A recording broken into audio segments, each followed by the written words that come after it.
Thank you very much, and good morning, everybody. It's great to be here. I've been given 7 minutes to explain quite a complicated thing, so I'm going to do my best. And I'm just going to try and convey some of these messages. I've been working in Vietnam for just over a year now, and very familiar with a lot of what Hong has just talked about. The issue in Vietnam is not opportunity for wind and solar developers. There's huge opportunity. But neither is the issue a desire to act, both from the perspective of citizens, but also from the perspective of the government. There is a real desire to make the transition to renewable energy. But that will happen if and only if we know how to construct concrete solutions.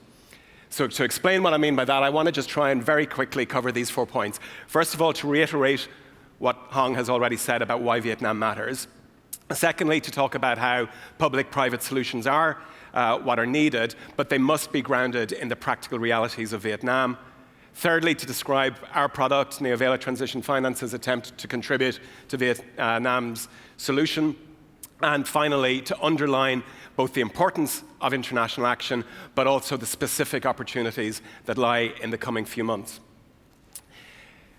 Hong already talked about this, but I wanted to just put it up in a different way. Blue is all the coal that has been built up to date, well, the end of 2018.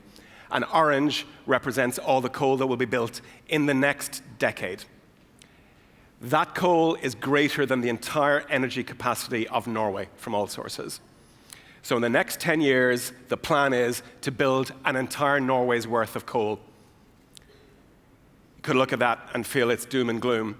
But another way of looking at that is the scale of the opportunity if the market for renewable energy can be opened up. An entire Norway of opportunity for wind and solar developers from Norway and elsewhere.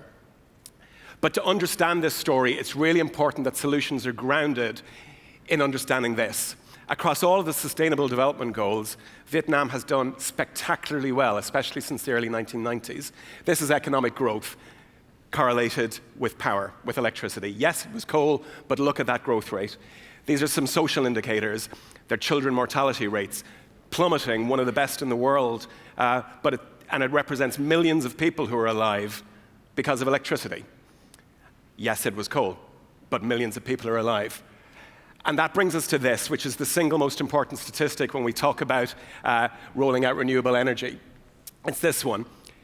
GDP, which Hong already mentioned in Vietnam, by my stats, is $2,740 a year. Most people live on about $4 a day. In Norway, it's $75,000. So when you're on $4 a day and you have to pay for electricity, every margin counts. So if coal is even marginally more viable than renewable energy, it will often win out when you're that poor. What's the solution? Vietnamese government and kind of lots of analysis talks about public-private partnerships. There isn't enough public finance available in Vietnam to do it itself. The government wants private finance. It wants international investors. So we set about to start talking to all of these people to get a proper understanding of why it is that there's a logical, rational plan for coal, because we all understand the reasons why we would not want it.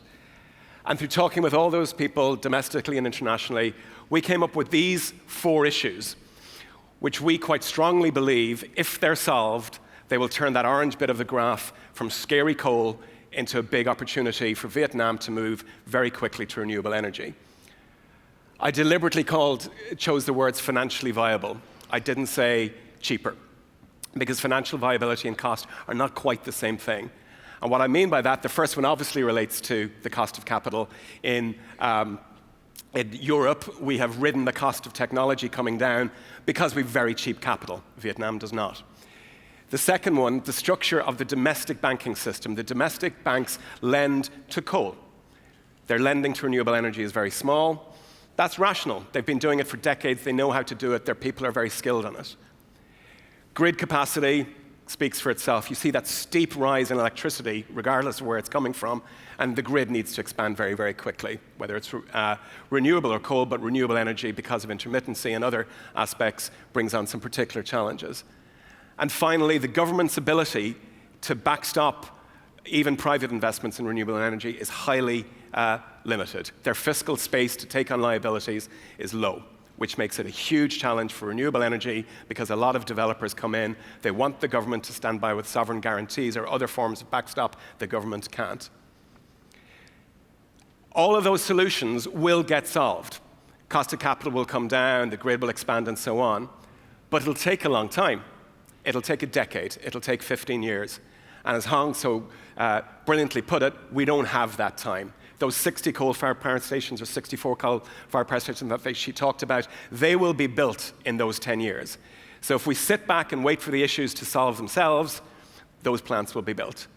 Alternatively, let's accelerate that time frame, let's do it faster.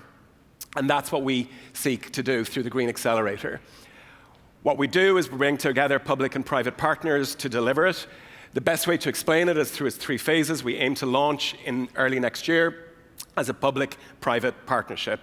But the reason I've put this up is to highlight that as it scales, the private sector will become more able to take over. The local banks and all these other issues that I talked about will get more involved, so it will become a private solution. And then the key is our entire purpose is to become redundant, because when the finance starts flowing, when those opportunities for Norwegian and others to come in and work on renewable energy in Vietnam are realized, the problem is on its way to being solved, and that orange is no longer coal, but renewable energy. Specifically, the Green Accelerator consists of 2 facilities. One is a large-scale guarantee fund, part funded by donors in the early days, but eventually a private sector-driven guarantee fund. And secondly, an innovative grid facility to provide low-cost lending to the state utility EVN. We believe that within a couple of years, this is what's needed to catalyze in literally the billions of dollars that are needed in renewable energy, but in a way that avoids the 4 issues that I talked about a moment ago. When we seek to scale it, to just underlie, our goal is to make that an entirely private sector-driven activity. In the early days, we need anchor investment from donors, but as quickly as possible, we seek to move away from that. And then here's the most important one. We want to exit. This is coal as it's currently planned. Through extremely conservative modeling, the accelerator on its own cuts coal and cuts emissions by somewhere of the order of 15%. But here's the more important one. Again, using really conservative modeling, the curve starts to bend itself once you start fixing those 4 issues. Under a more ambitious modeling, the peak and the coming away from coal happens much more quickly. And so it meets a lot of what Hong was talking about in the sense of moving away from coal, but from another perspective, it creates new opportunities for anybody involved in solar and wind who's interested in Vietnam. So that's a whistle-stop tour of something that's actually pretty complicated. But in terms of moving forward, I just want to underline urgency from a different angle. Hong spoke about how urgent acting in Vietnam is. I mean, it literally is one of the most consequential countries in the world. The 3rd biggest user of coal, as currently planned. The emissions go up from Vietnam, icebergs melt. It is that consequential. Hurricanes happen in the South Pacific because of this.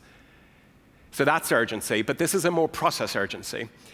I was deeply involved in the Paris Climate Agreement at a political level, and one of the commitments that all countries in the world made was periodically to update their renewable energy targets. Vietnam is going to update its target in the coming months, probably around the 2nd quarter of next year.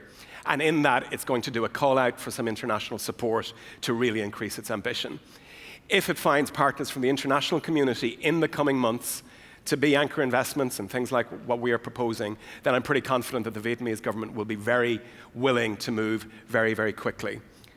But we don't have time for endless studies. We don't have time to do lots and lots of stakeholder reviews while all these coal-fired power stations are being built. We're obviously in discussions with the Norwegian government, and we hope that the Norwegian government will agree to be a partner and an anchor investor in such an important market. We're also talking with some other bilaterals and multilaterals. But my hope and my belief is everything that Hong said can be proved to be true. People want the change in Vietnam. The government is open to the change, but we just have a few hoops to jump through in the coming months. So it's urgent, but the opportunity is enormous if we're able to deliver it. Thank you very much.